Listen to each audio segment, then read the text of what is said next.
Napakadali lamang palang gawin itong cheesy butchi. At napakasarap pa. Madalas bumibili ako ng ganito sa labas. Pero ngayon gumagawa na lang ako. Ito talaga yung butchi na kahit kinabukasan hindi siya tumitigas. At napaka-chewy pa rin. Kaya tara gawa tayo. First, prepare muna tayo ng mixing bowl. Then dun sa mixing bowl natin, maglalagay lang tayo ng 1 cup of hot water.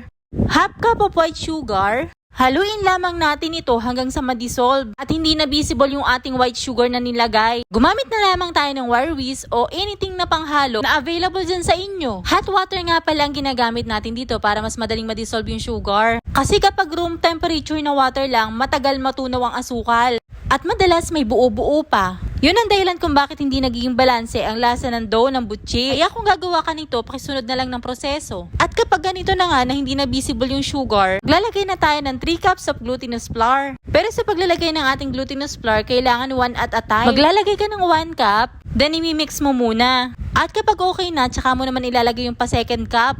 Same process lang. Mix mo lang ng ayos at kapag okay na, ilalagay mo naman yung pang third cup. Ginagawa natin yung ganitong procedure para matansya natin yung ating dough. May mga glutinous flour kasi na matakaw sa tubig. At meron naman ding hindi. Depende talaga sa brand na mabibili mo. At nang mahirapan na akong maghalo, dahil sobrang sticky na nung ating glutinous flour, kaya minasa ko na lang to gamit ang aking kamay. Kaya nang sinabi ko kanina, depende sa brand ng glutinous flour na ginamit natin yung takaw nila sa tubig. Dahil kinulang tong glutinous flour ko, nagdagdag lang ako ng konti. Kapag magdadagdag tayo, kahit yung warm water na lang or yung room temp water, pwede na natin gamitin. Imamassage nga lang natin yan hanggang sa magsama na yung ating glutinous flour at yung water na dinagdag natin. Ganito dapat yung consistency na kalalabasan niya. Yung tipong hindi na siya dumidikit dun sa mixing bowl natin. At the same time, yung kaya na natin siyang i-mold dun sa shape na gusto nating gawin. And rest lang natin yan for 30 minutes. Kasi napagod siyang imasa. Char! Then magagayat naman tayo ng filling na ilalagay natin dun sa loob ng ating butchi. Dahil favorite ko nga ang cheesy butchi, cheese ang ilalagay natin. Pero kung kayo gagawa kayo, depende pa rin sa inyo. Din yung lagyan ng chocolate, leche flan, or even yung munggo butchi.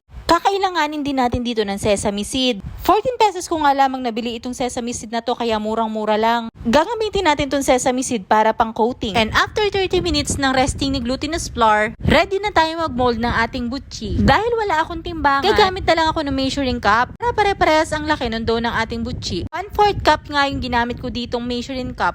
Dahil pambahay lang naman ito at kami lang ang kakain, malaki-laki na ang ginawa ko. Imo-mold nga lang natin yan ng pabilog. Then kapag bilog na, ipa-flatten naman natin para mailagay na natin yung ating cheese filling. Tupi nga lamang natin yan na parang nagrarap tayo ng siomay. At siguraduhin lamang natin na walang butas na lalabasan yung cheese.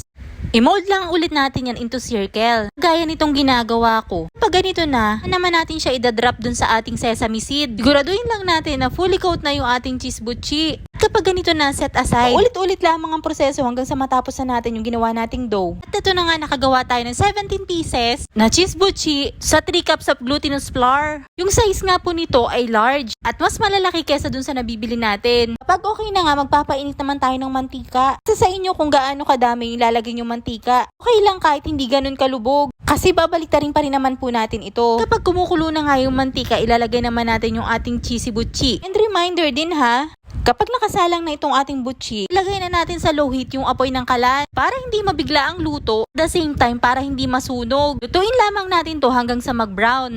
Pero pag ito po ay lubog sa mantika, ito po ay lulutang kapag luto na. Kapag nag-brown na siya ng ganito, pwede na natin siyang ilagay sa isang lagayan. At lagyan din natin ng paper towel yung ating lagayan or tissue para ma-absorb ng tissue yung excess oil na hindi natanggal habang ito ay ating pinatatagas. At ito na nga yung ating cheesy butchi. Hindi ka nabibili sa labas kung gagawin mo to. Promise! Kaya gawa ka na!